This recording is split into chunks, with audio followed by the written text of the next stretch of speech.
Mes chers amis, je viens conclure le spectacle, vous dire quelques mots, partager votre enthousiasme, vous dire aussi ma fierté d'être ici avec vous, artistes, créateurs, hommes et femmes de culture, et aussi tant de militants qui veulent que le pays change. Il doit changer, il va changer.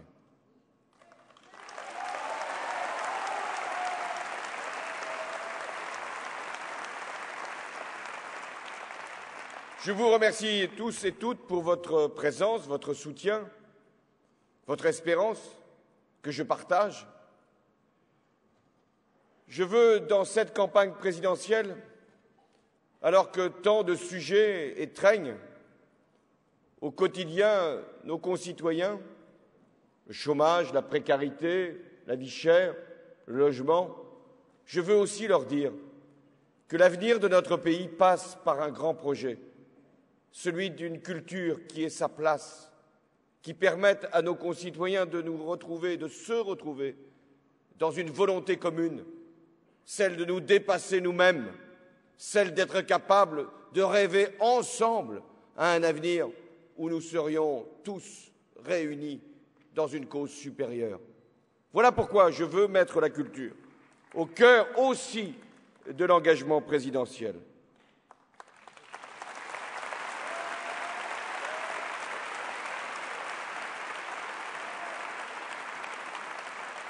Poursuivre le rêve français, c'est promouvoir l'élévation de la culture par la culture, permettre aussi que notre nation retrouve son identité, la seule qui vaille, celle de nous permettre de vivre ensemble dans la diversité et en même temps dans le partage de valeurs communes, de principes qui nous unissent.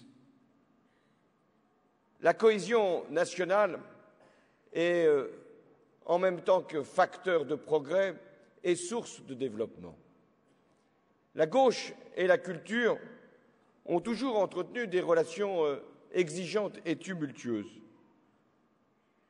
Il n'y a pas de plus belle cause pour la gauche que de défendre la liberté, la dignité, le progrès, l'émancipation humaine. Et c'est pourquoi la gauche a toujours mis la culture au premier rang de ses engagements. Les plus belles victoires de la gauche ont été des victoires de la culture. Comment ne pas se souvenir de Léon Blum avec Jean Zay, qui ont inventé des politiques culturelles, qui ont compris avant d'autres que l'éducation et la culture pouvaient être réunies dans la même ambition. 1936, c'était une ambition culturelle, autant qu'une libération économique et sociale.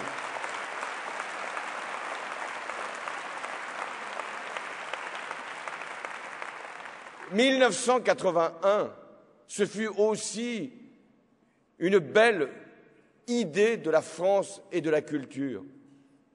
Cette capacité qu'ont eue François Mitterrand et Jack Lang de faire que la France puisse trouver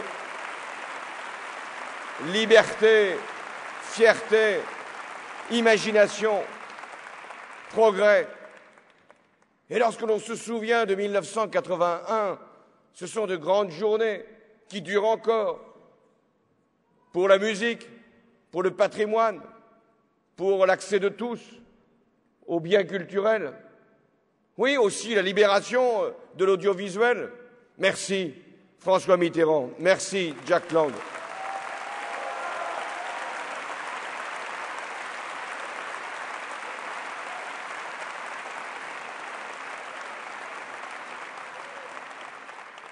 Certes, la gauche n'a pas le monopole de la culture. Et j'ai compris qu'il y avait des artistes qui ne me soutenaient pas dans cette élection. J'ai essayé d'en chercher les raisons. Elles sont nobles, en fait. Pourquoi y aurait-il une propriété qui serait la nôtre de l'espérance humaine? Il faut accepter le pluralisme. Il faut accepter la confrontation, la contradiction. Il faut avoir aussi le respect pour celles et ceux qui ne pensent pas comme nous. Et rien que d'avoir cette attitude,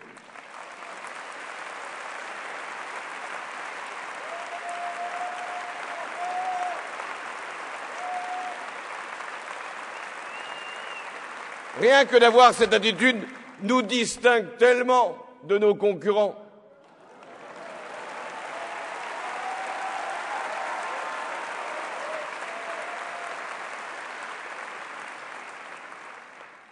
Je n'ai pas besoin, pour devenir président, de penser que le candidat sortant a tous les défauts de la terre. Il en a beaucoup. Mais ce n'est pas une affaire personnelle. Je ne règle aucun compte.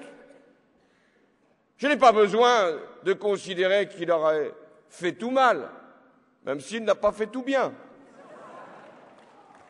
Je n'ai pas besoin de caricaturer, de dénaturer, de dénigrer pour être convaincant moi-même. C'est sur nos idées, c'est sur nos valeurs, sur nos principes, sur nos engagements que nous devons vaincre.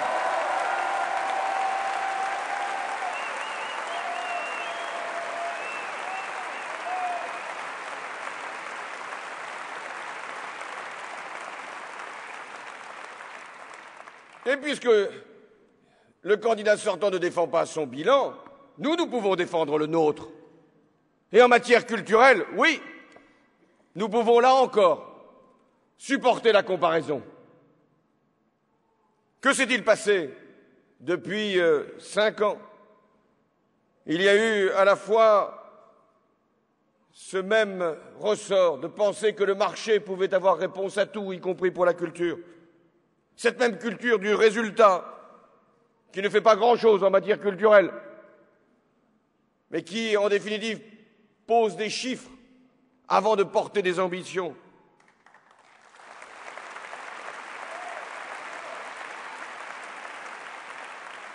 Et puis la disette budgétaire. Pour la première fois, les crédits attribués aux scènes nationales ont été rognés, diminués, de la même manière que les politiques pour la démocratisation culturelle ont été amputés.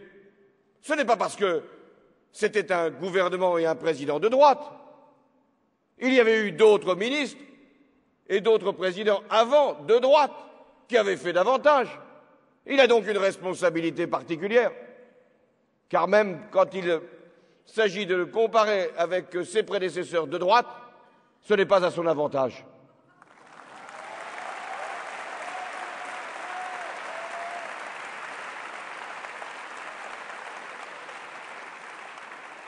Mais il y a eu pire, la désinvolture, l'indifférence, l'arrogance, la condescendance et l'accumulation de mauvais symboles. D'abord, l'abandon de la culture générale dans les épreuves des grandes écoles. Pourquoi avoir renoncé à cette exigence? L'histoire, qui n'est plus enseignée dans les terminales de classe scientifique. Pourquoi craindre le passé?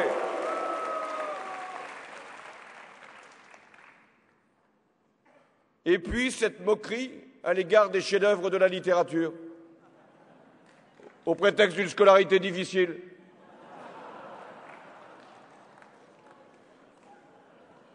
J'étais au Salon du Livre, je croisais des amoureux des lettres. Il portait un badge. Il défendait la princesse de Clèves, la malheureuse.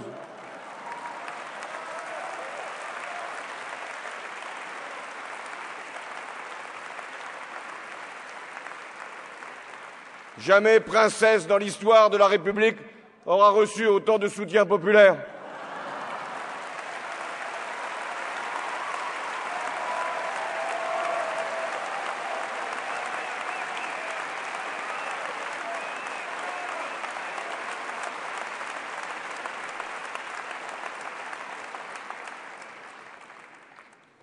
Le candidat sortant aura rompu une tradition. Chaque chef de l'État, depuis 1958, avait eu, au cours de son mandat, à cœur de mener à bien un grand engagement, une grande ambition culturelle. Ce fut De Gaulle avec Malraux et les maisons de la culture.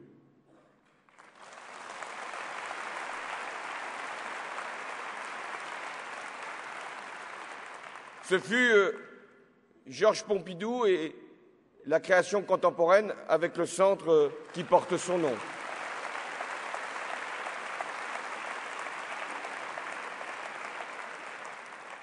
Ce fut Valéry Giscard d'Estaing avec le musée d'Orsay.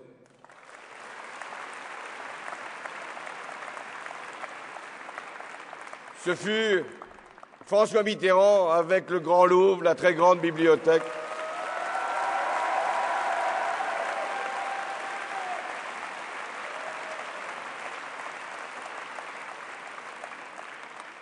Ce fut aussi Jacques Chirac avec le musée du Quai Branly.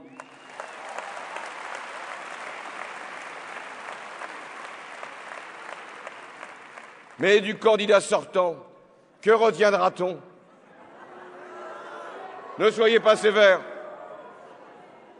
Un musée de l'histoire controversé qui n'a pas vu le jour. Eh bien oui, ce sera finalement au musée qu'il sera finalement défendu, l'œuvre du candidat sortant.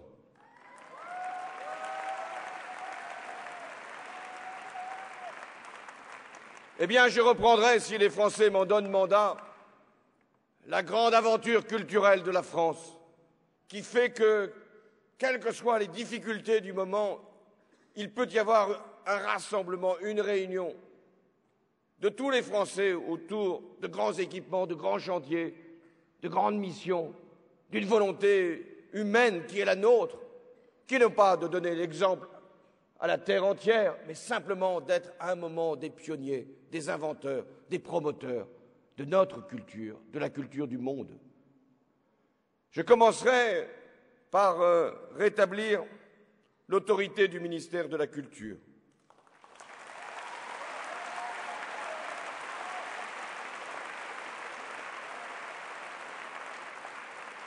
Qui a deux vocations.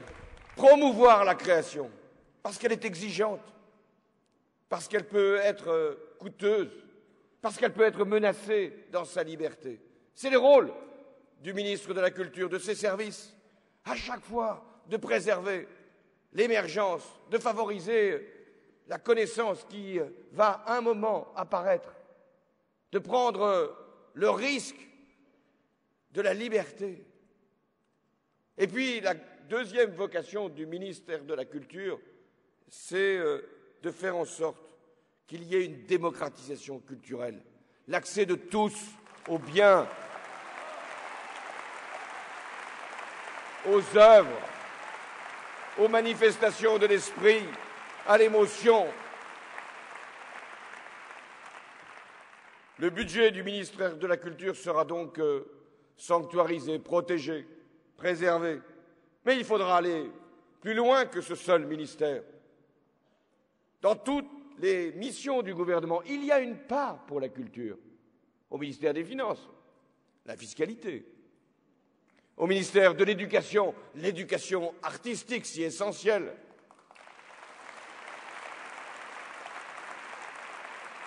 Au ministère de la Ville, de permettre que dans les quartiers les plus reculés de la République, il y ait aussi une reconnaissance de la culture qui s'éveille là, qui émerge, qui se diffuse et qui demande reconnaissance.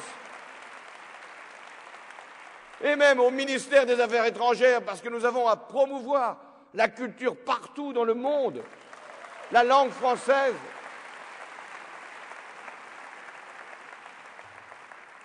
Mais nous devrons aussi établir un nouvel équilibre entre les moyens qui seront donnés aux grandes institutions qui rayonnent et qui sont magnifiques, mais aussi au soutien qui est tellement attendu aux équipements culturels, aux compagnies, aux festivals, aux artistes.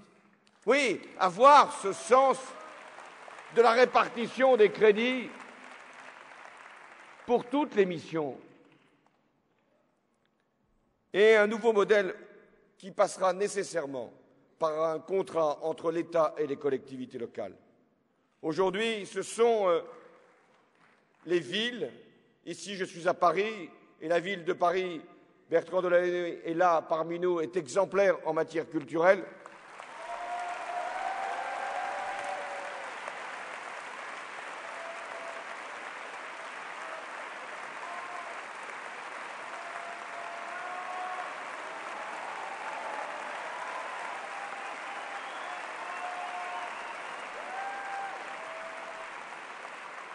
Oui, contrat entre villes, départements, régions, qui assure 60% aujourd'hui des dépenses en matière culturelle. Contrat entre ces collectivités et l'État pour poursuivre des missions qui peuvent être communes. À l'État de fixer le cap, de donner les objectifs, d'assurer cette vigilance sur la création, d'être initiateur, incitateur, partenaire. Il doit être présent, l'État, sans écraser. Il doit imposer sa vigilance sans arrogance. Mais nous avons aussi besoin de collectivités locales qui s'engagent dans la durée, qui puissent contribuer au financement des équipements et au soutien également au fonctionnement. Nous engagerons donc une nouvelle étape de la décentralisation. Elle vaudra aussi pour la culture.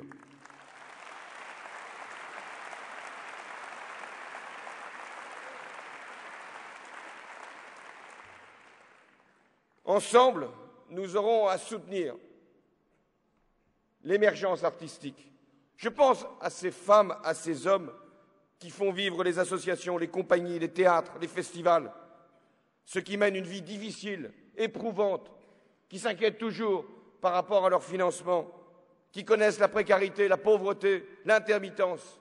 Nous devrons donner de la durée à ces artistes, à ces créateurs, à ces promoteurs, à ces responsables associatifs, qu'ils ne soient pas toujours en train de guetter avec inquiétude les versements venant des collectivités locales et de l'État. Et nous devons aussi assurer, comme partout ailleurs, le renouvellement des générations. J'ai proposé une grande idée dans cette campagne présidentielle, le contrat de génération. Il vaut aussi pour la culture, ce compagnonnage du XXIe siècle, qui est au cœur de mon projet pour l'emploi et pour la jeunesse, et bien qu'il soit étendu aussi aux entreprises culturelles. On néglige trop le savoir-faire des plus anciens. On verrouille les portes quand les jeunes demandent à y frapper. La transmission est essentielle comme partout dans la vie artistique. Je proposerai donc la mise en place systématique de résidences d'artistes dans toutes les institutions publiques permettant d'assurer le passage de témoins.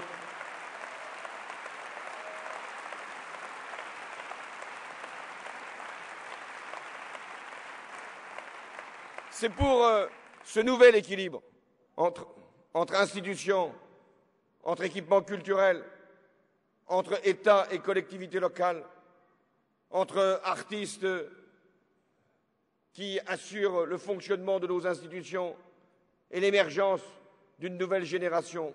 C'est pour assurer cette cohérence que je demanderai au Parlement de voter une loi d'orientation sur le spectacle vivant.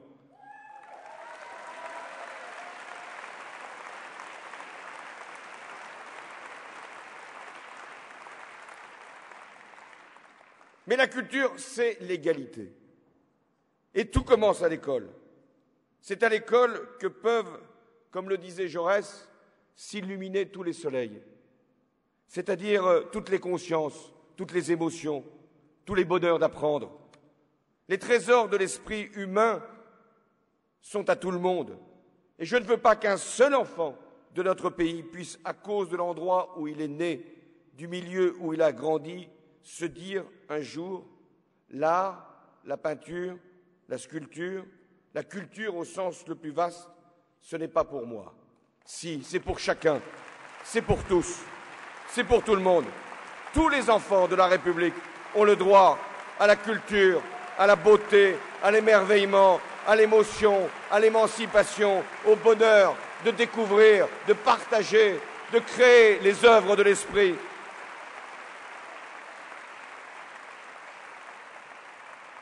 La gauche l'avait d'ailleurs bien compris, sous l'égide de Catherine Tasca et de Jack Lang, engageant un vaste plan de développement de l'éducation artistique. Quel dommage, pour je ne sais quelle raison, que ce plan ait été abandonné, oublié, interrompu.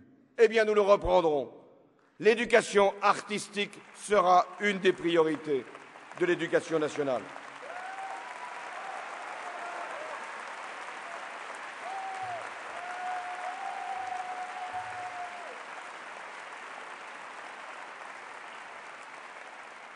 Les enseignants y seront bien sûr engagés et les artistes aussi y viendront dans l'école de la République pour participer de cette grande aventure.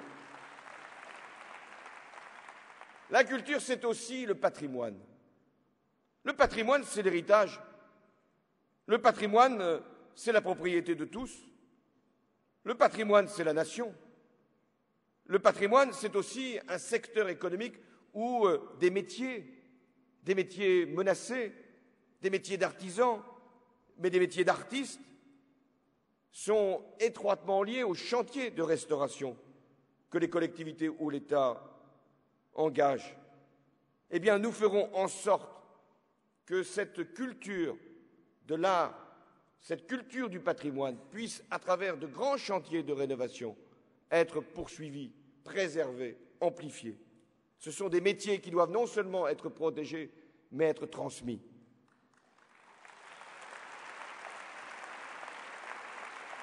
Le patrimoine, c'est bien sûr le patrimoine historique, le patrimoine bâti, mais c'est aussi des collections des œuvres. Et je réaffirmerai en particulier le principe d'inaliénabilité des collections publiques, aujourd'hui insidieusement remis en cause. Nous permettrons des programmes de numérisation des œuvres qui correspondent à un ensemble de richesses qui nous appartiennent et qui ne peuvent pas être privatisées par des opérateurs, pour des opérateurs.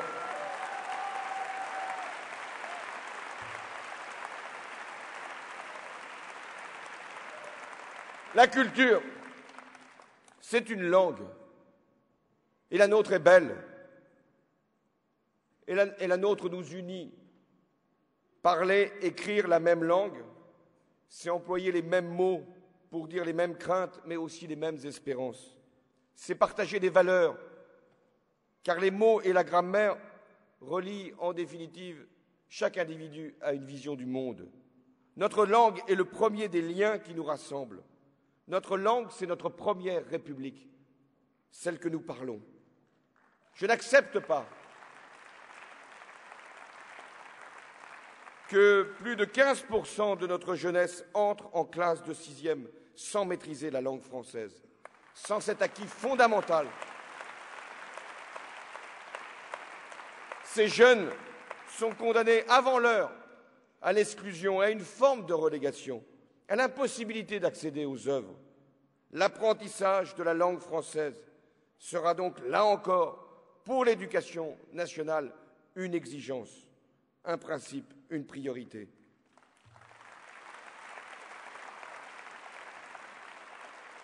Mais la langue est vivante. L'histoire de notre langue, c'est aussi une histoire de l'hospitalité française, de l'échange, du commerce immatériel, l'histoire d'une force, notre langue, qui s'est intégrée sans renoncer, sans crainte, sans avoir peur de l'autre. Beaucoup de mots en usage dans notre langue sont des mots, si je puis dire, immigrés, que nous avons accueillis d'autres langues, d'autres populations, et qui font aujourd'hui la richesse du français. Je veux défendre notre langue, la langue française. Je veux même qu'elle soit davantage promue, défendue à l'extérieur. La francophonie est une grande cause, non pas pour la France,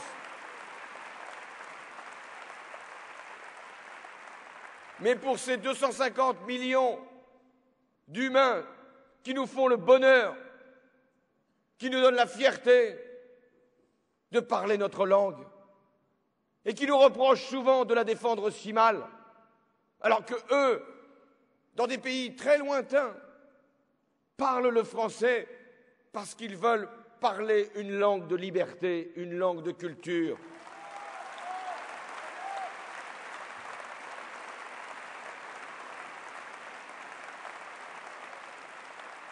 Il y aura au lendemain de l'élection présidentielle un sommet de la francophonie. Et je souhaite que le prochain président de la République en soit un des acteurs. non pas pour défendre sa langue, mais pour défendre la langue française au service de l'humanité, de la diversité culturelle.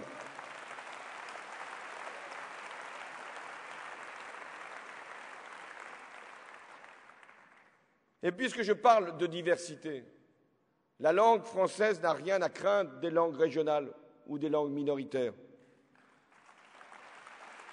L'affirmation du français ne saurait refuser la diversité linguistique.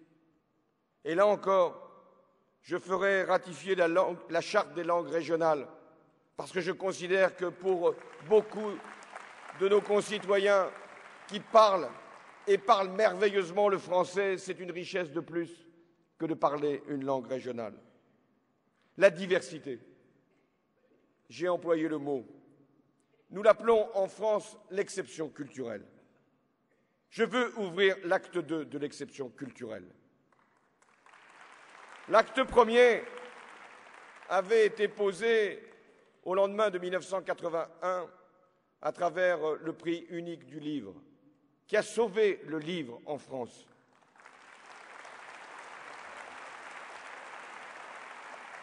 Aujourd'hui, nous sommes devant un autre défi qui s'appelle le numérique. Le numérique, c'est un formidable moyen de favoriser l'accès du plus grand nombre à la culture. Cette technologie, nous devrons bien l'adapter, nous en servir comme un instrument de libération et les mettre au service des valeurs que nous défendons. Nous ne pouvons pas simplement livrer cette technologie au marché, à l'argent, aux opérateurs qui ne se préoccupent pas des contenus, mais qui essayent d'utiliser, en définitive, y compris la création des autres, pour la capter et en faire richesse pour eux-mêmes. Eh bien, nous devrons, nous, reconnaître pleinement le droit d'auteur.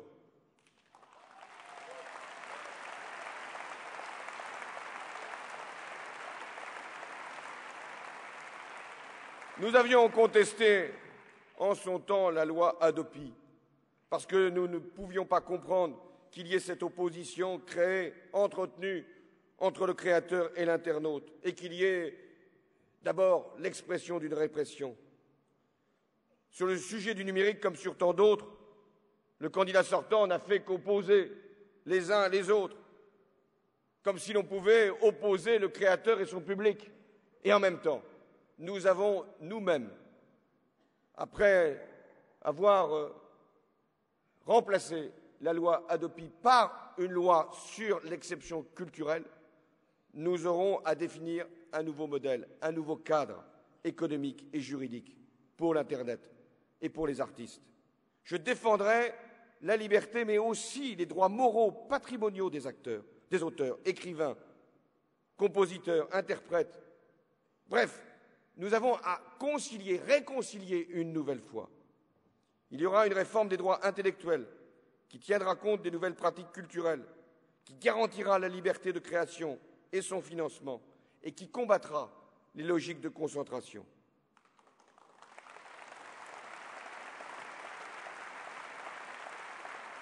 Il nous faudra faire vite et ensemble.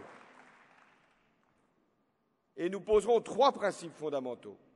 Le développement massif de l'offre légale, la lutte contre la contrefaçon commerciale et l'élargissement des sources de financement. Nous assurerons ainsi et la protection des auteurs et la possibilité pour le plus grand nombre d'accéder au moindre coût aux œuvres de l'esprit et en même temps d'élargir des sources de financement en les prenant chez les opérateurs et chez les industriels qui, finalement, bénéficient de la diffusion d'Internet.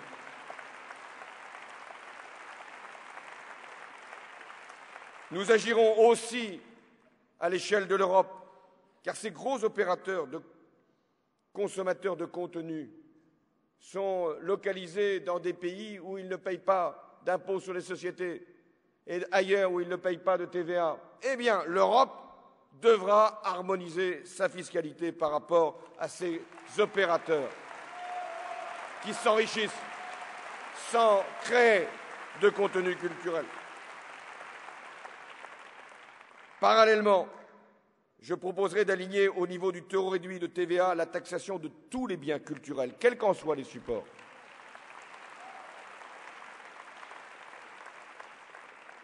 Enfin, il y a le livre, qui affronte à son tour les bouleversements technologiques et économiques majeurs.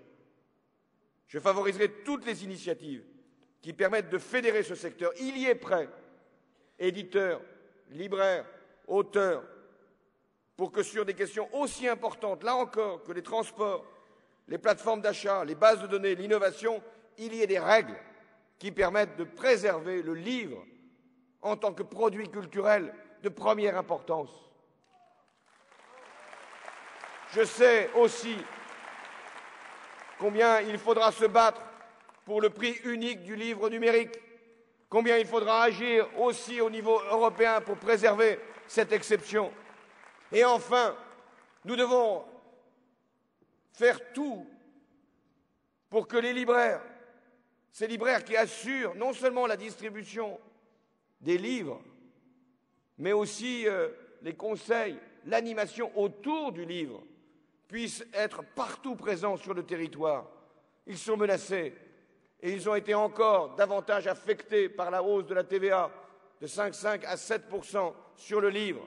Cette mesure sera abrogée et la TVA reviendra à 5,5%.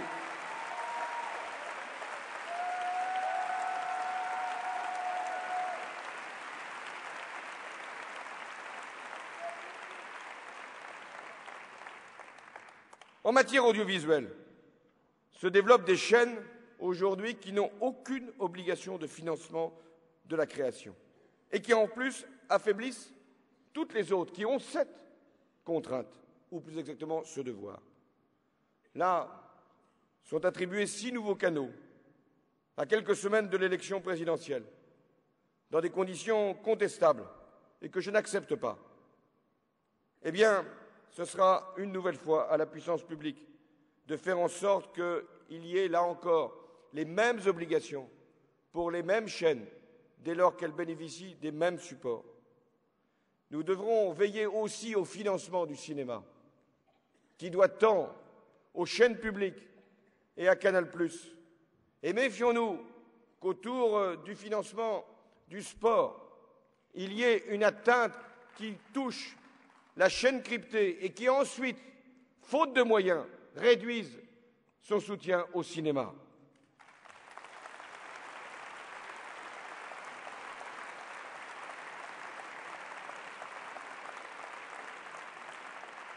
Quant à l'audiovisuel public,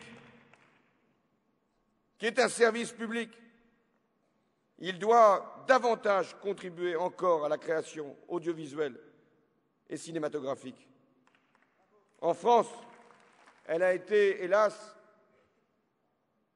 ces chaînes publiques ont été, hélas, affaiblies par un système de financement sans cohérence et sans constance.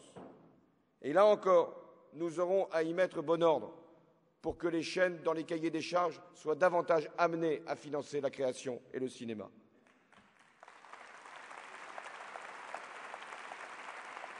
Et pour que les choses soient claires, puisque je parle de l'audiovisuel public, les présidents de ces chaînes seront nommés par une instance indépendante.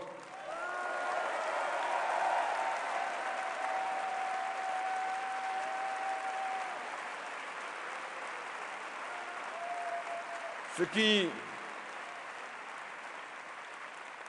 évitera au prochain président de se mêler et de la nomination du président ou des présidents de ces chaînes, et même des directeurs de programme, quand ça ne va pas plus bas dans la hiérarchie.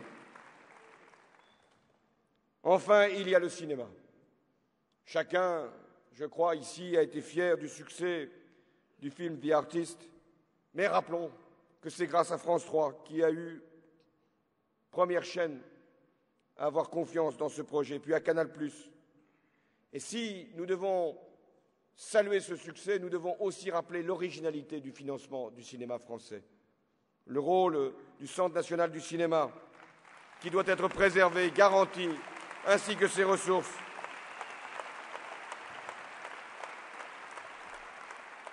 Avec également la chronologie des médias qui doit être absolument préservée si nous voulons éviter qu'il y ait une confusion dans les règles de financement.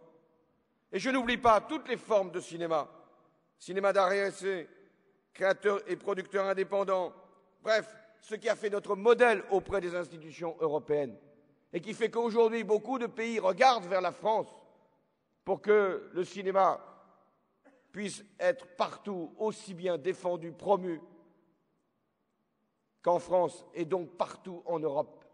L'exception culturelle, ce n'est pas l'exception culturelle française, ça doit être l'exception culturelle européenne.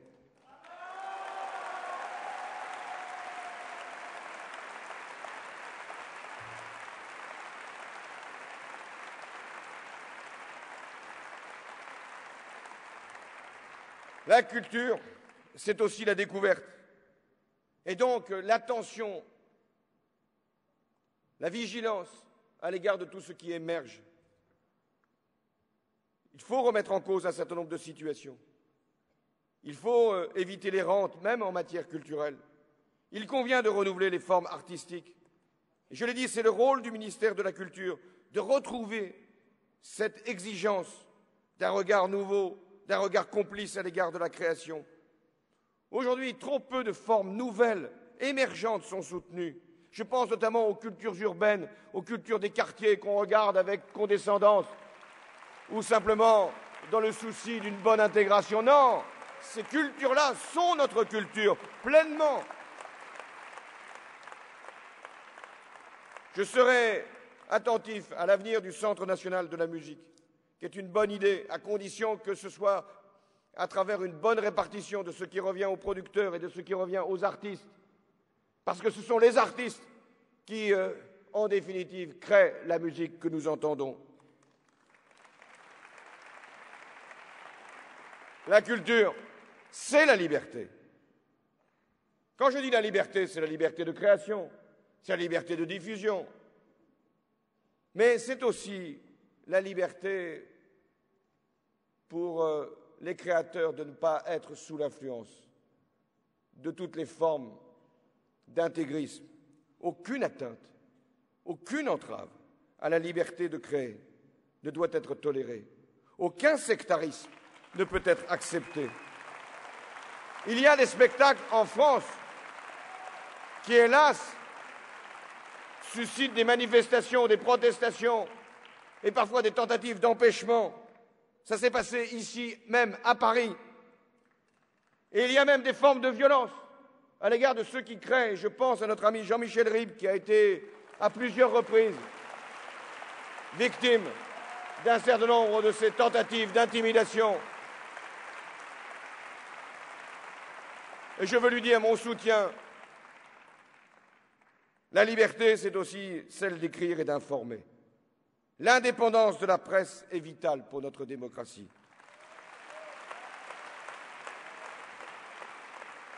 Je proposerai d'ouvrir, là encore, un débat sur les moyens de renforcer la presse d'information politique et générale. Il y a eu l'idée d'états généraux de la presse, qui n'a, comme souvent, été traduite par rien, mais qui ne doit pas être gâchée. Nous aurons donc à cœur de tenir deux principes. Le premier, c'est que l'exigence de pluralisme oblige à un réexamen de l'ensemble des aides à la presse pour qu'elles soient destinées, ces aides-là, à la presse d'information politique et générale, si importante pour notre démocratie. Et le deuxième principe, c'est que nous devons encore renforcer la loi sur la protection des sources des journalistes, si malmenés depuis plusieurs mois.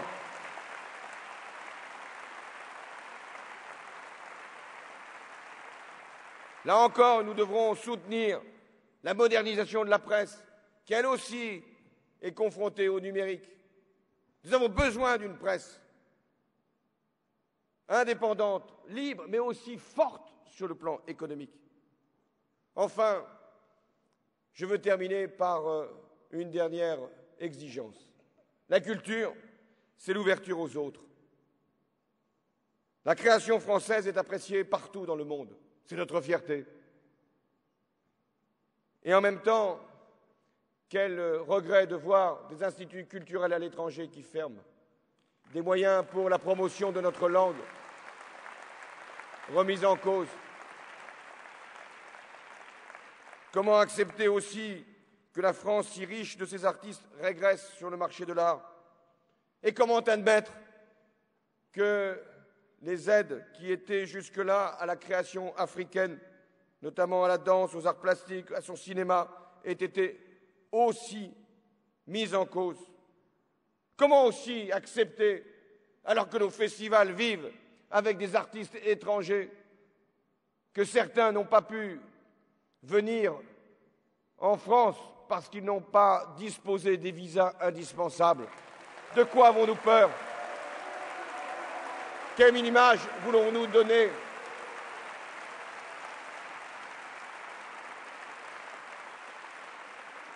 La culture, c'est l'échange, c'est le partage. C'est aussi de donner ce que l'on a de mieux, c'est-à-dire les artistes, c'est-à-dire les œuvres, et de ne rien craindre de l'autre. Et puis, il y a les gestes qu'il convient de faire. Et un symbole parmi d'autres doit être notre présence culturelle en Grèce. Il y a à Athènes l'Institut français.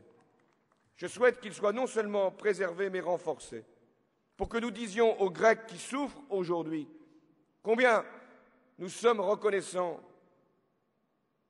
à la Grèce de sa culture, de son théâtre, de sa démocratie. Nous leur devons tant aux Grecs que nous pouvons aussi leur offrir, nous, notre présence à Athènes à travers un institut culturel.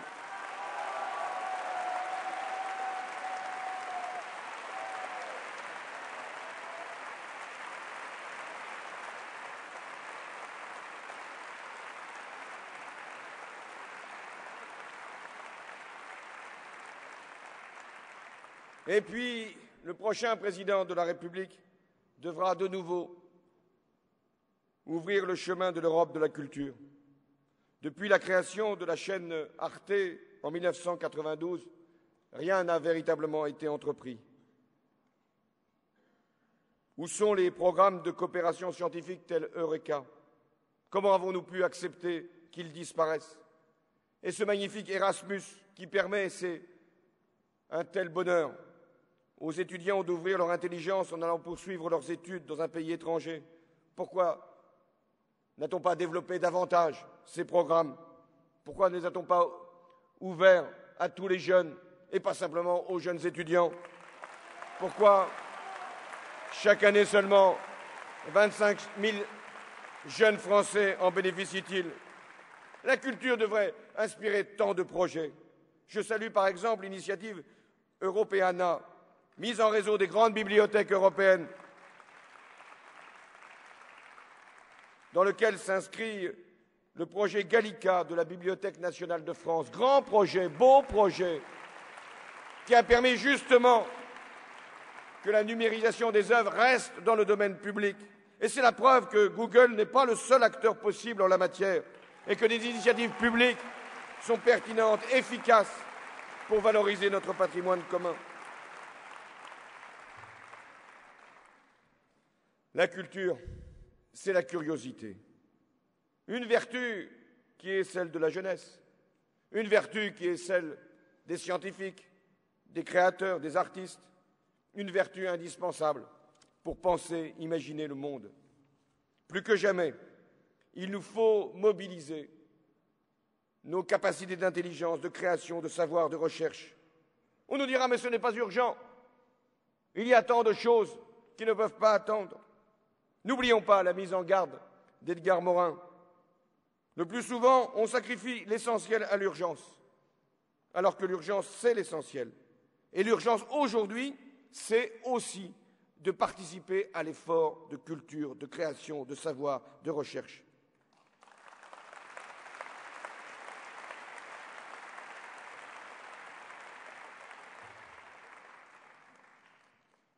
J'entends encore la voix de François Mitterrand en ce jour du printemps 1995, où il accueillait au Panthéon les cendres de Pierre et Marie Curie.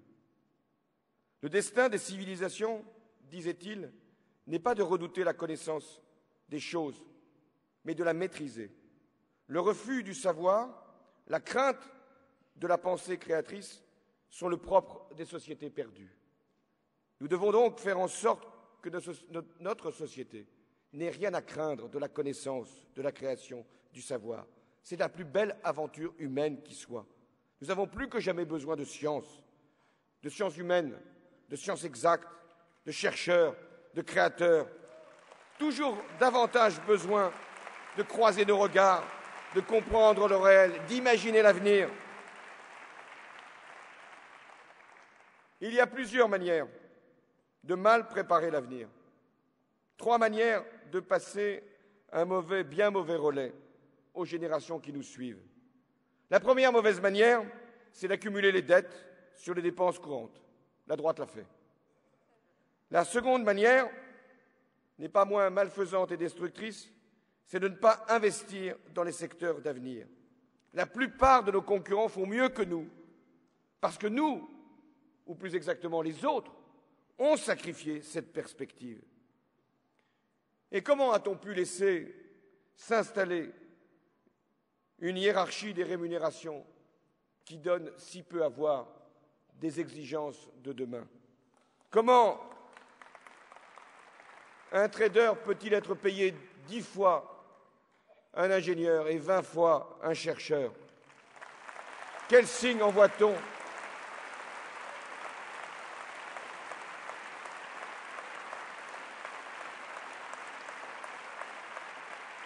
Quelle échelle des valeurs?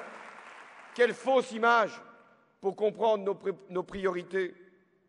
Oui, créer, inventer mérite quand même mieux que de spéculer.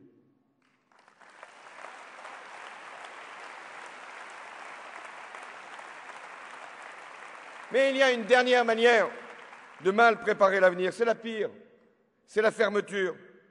La fermeture dans sa discipline, la fermeture dans sa catégorie, la fermeture dans son territoire, dans son quartier, la fermeture dans ses certitudes, la fermeture dans son idéologie, la fermeture dans ses préjugés. On s'enferme aussi derrière ses frontières. C'est contraire au génie traditionnel de la France, qui est fait d'accueil, de compréhension, de fierté.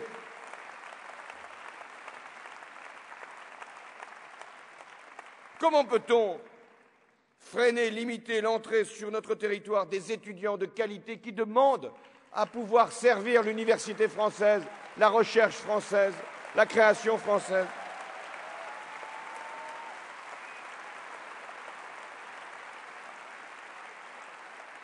Et qui veulent être des ambassadeurs, parlant notre langue, connaissant notre culture, qui porteront ailleurs, dans leur propre pays, ce qu'ils auront trouvé ici. La France est une grande nation. Elle ne peut pas être déterminée par la peur. Elle ne peut pas être soumise simplement à des craintes. Elle ne peut pas être fermée, elle est ouverte. La France mérite un grand destin. Elle ne peut pas être dans le repli. La France a traversé tant de crises qu'elle sait surmonter les épreuves. La France ne peut pas abandonner une grande ambition. Le monde est menaçant, et alors? Nous savons que nous pouvons être capables de le dominer. La finance est forte, et alors? La démocratie doit être plus forte que les marchés encore.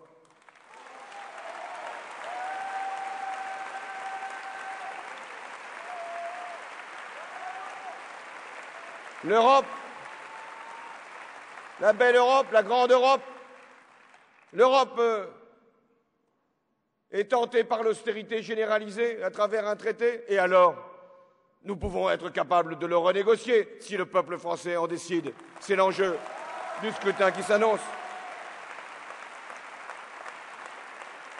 Voilà pourquoi, en venant ici parmi vous, amis artistes, créateurs, et tout simplement amis de la culture, je suis dans le sujet, je suis dans le rendez-vous de l'élection présidentielle, qui est toujours la confrontation entre la peur et l'espoir, entre le repli et l'ouverture, entre la caricature et l'imagination. Je crois au génie de la France. C'est pourquoi je fais confiance à sa culture, à sa recherche, à la pensée, c'est-à-dire finalement à ce que nous sommes capables de faire le mieux ensemble. Et que nous devons faire partager non seulement à tous les citoyens, quelles que soient leurs conditions, leur quartier, leur situation, partout, la culture doit être au service de l'émancipation, au service de l'égalité, au service de l'émotion. Partout, nous devons faire que la culture soit un sujet de fierté commune. Et c'est pour cette raison que je suis candidat à l'élection présidentielle autour d'un projet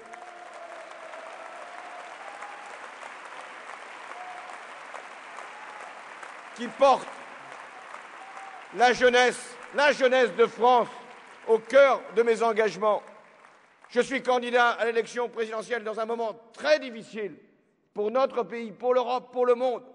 Et je veux aussi repenser, réinventer le rêve français, ce beau rêve qui consiste à croire, à vouloir que la génération qui arrive vivra mieux que la nôtre. C'est ce rêve-là que nous devons encore faire partager.